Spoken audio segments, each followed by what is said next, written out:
Hello, welcome to Lesson 2. Remember, this series, Equipping Others for Success, is part of a larger series called CLEAR, which is an acronym for 5 key areas of growth for a leader. C stands for communication, L for leadership, E for equipping, A for attitude, and R for relationships. In the previous lesson, we discussed the first pillar of equipping others for success, the modeling phase, where you set the example by doing what you want someone else to do. Setting the proper example is essential because people are usually more likely to do what they see rather than what they're told. When we begin the second phase, the recruitment phase, modeling is the foundation we start with for all the following phases. And if we don't set a good example, our efforts can't be what we hope for. This particular series is the third key area for a leader to develop, enabling them to grow a team and an organization.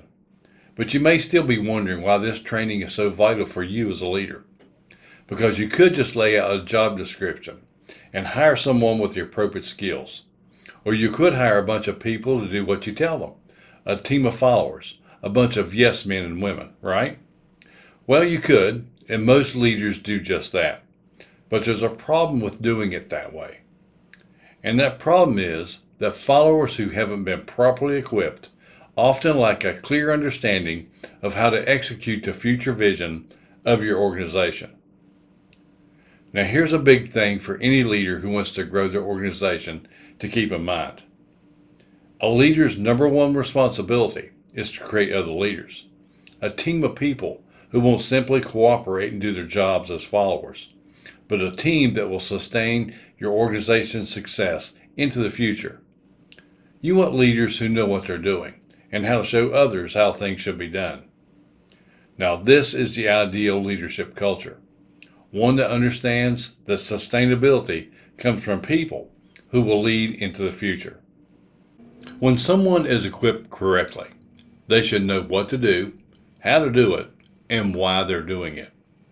This includes modeling the culture as well as the skills that we want passed on. Now let's do a quick review of the 6-step process for equipping others. Number 1, I do it, is where we model what we want done. Number 2, I choose people to do it, is where we recruit someone to do what we do. Number 3, I do it, and they're with me, is the phase where we train someone to do what we recruited them to do. Now, on the next step, the 4th step, the person that's doing the work shifts from I to them. And this is where so many training programs miss it and confuse the steps. Because on step 4, they do it, and I'm with them, is the phase of a coach. On step 5, they do it. And this is where someone that we recruited, trained, and coached is someone who is now empowered to do something without us. Now, step 6 is a biggie. It's the reproduction step. This is where sustainability is being built into your team and organization. Step 6 is where they do it. And now someone is with them where they can now reproduce another leader. Now, this lesson focuses on the second pillar, where you or I choose people to do it, and it's the recruiting step. The wiser a leader becomes, the wiser his or her choices will become when it comes to recruiting others.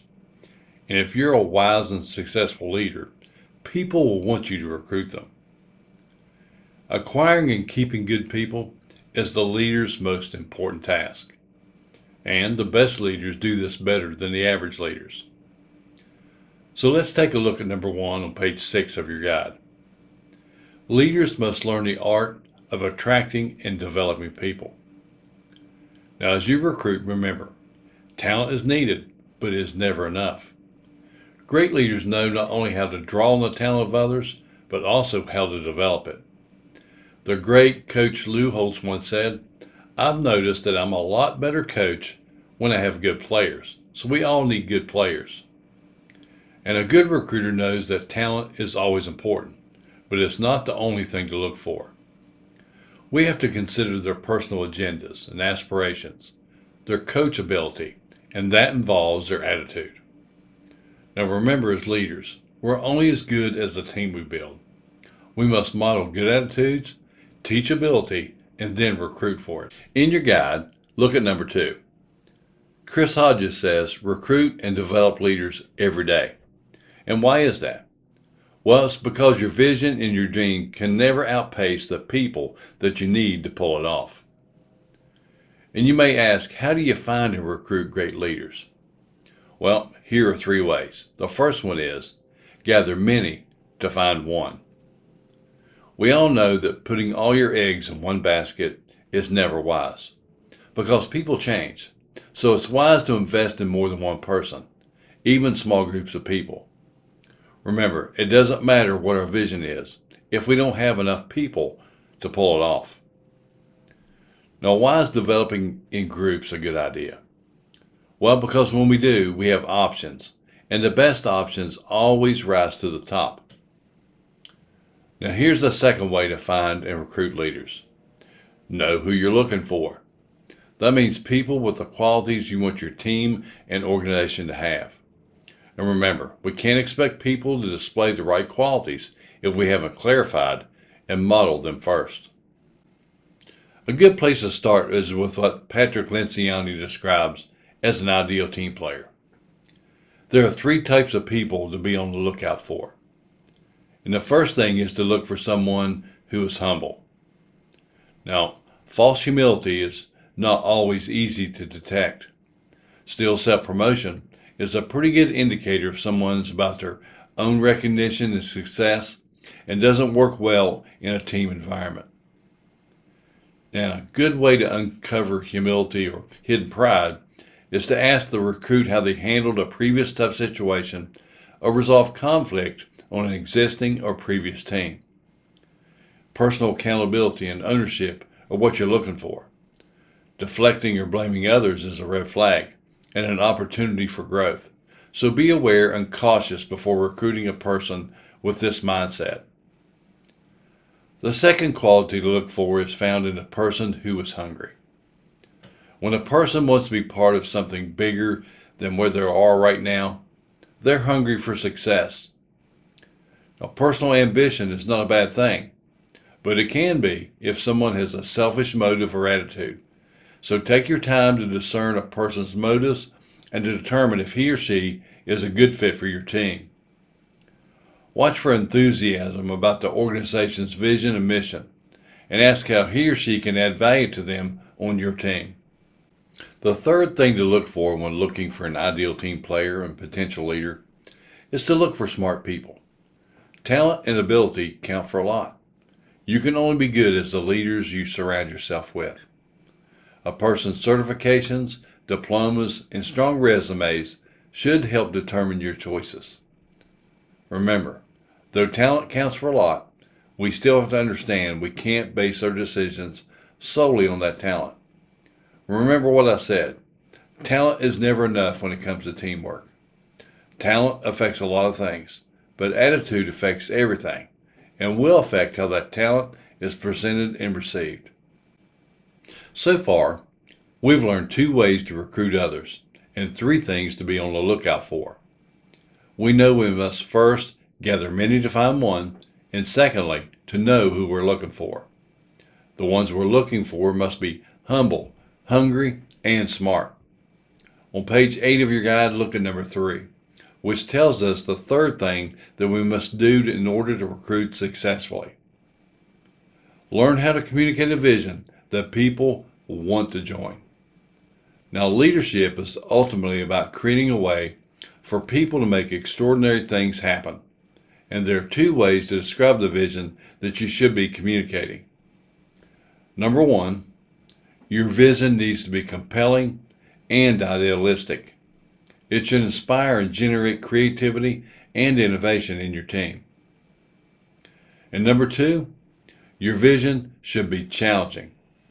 People with the 3 qualities I just described for an ideal team player, humble, hungry, and smart, want to do something great and be recognized and remembered for it. Now, no one wants to simply achieve average, especially winners. An idealistic, challenging vision will separate the go-getters from the Go Settlers. And know this, if the vision is right and is communicated right, the right leaders will show up. But you know what? When it comes to people and casting vision, there can always be a potential problem. Now, as the leader, it's your job to uncover that problem. And if your problem is that you don't see any potential in the people around you, you've got to ask yourself this. Is it really a people problem? Or is it that my perception of people might be wrong? The truth is that it could actually be a little bit of both, and that will be your problem to solve. Here's your weekly assignment. Who do you currently have in your immediate proximity that you can bring up or onto your team to develop? Write that person's name down, put it on your to-do list, and make it a point to speak to that person and tell them what you have in mind. Reflect on the 4 qualities that I shared in Lesson 1 that Chris Hodges taught me. Now, as the leader, your assignment this week is to clearly define your qualities, model those qualities, and then recruit people you believe will embrace them and live them out. Now, as a reminder, Chris's qualities are, number 1, maintain passion. Now, I found that there are 2 primary motivators for us all that inspire change: disgust and desire. Now, if you and your team become disgusted enough with the way things are, let desire for change become passion for the change that you want. You model it first, then recruit for it. The second quality, but not the least, is to value people. Value them enough to be honest with them and believe in them. Now, too often as leaders, we want those that we lead to believe in us, but they can't and won't for long if we don't value and believe in them first. Number 3, pursue excellence. Remember, excellence creates comfort. It creates the comfort we truly desire, which is a culture with the entire team not settling for average, but for excellence that brings its own rewards. And number 4, choose attitude. Model the attitude you desire your team to have and recruit people with that attitude. Now, those are the 4 qualities that Chris keeps in mind as he recruits people for his team. What are the 4 qualities you want demonstrated by your team and your organization? Define them, model them, and then recruit people to live them out. Now, that's all for this lesson on recruiting. So remember the steps so far. Model. In other words, set the example, and then get intentional about recruiting others to do what you're modeling. I'll see you in the next lesson for step number 3 in the equipping process, the training phase.